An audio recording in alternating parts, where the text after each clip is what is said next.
দেশের জন্য 9 মাস যুদ্ধ করে আজও দেশ থেকে মুক্তিযোদ্ধা ভাতা পায় তাদের পরিবারেরা।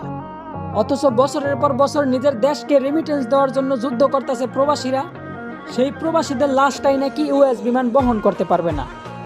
তো বলি, তোমাকে বাপের টাকা দিয়া প্রবাসে আইছিলাম রে, তবুও তো মাসের পর মাস সেই প্রবাসীদের কষ্টে কামানো রেমিটেন্স পকেটে নিয়ে চলাফেরা করো।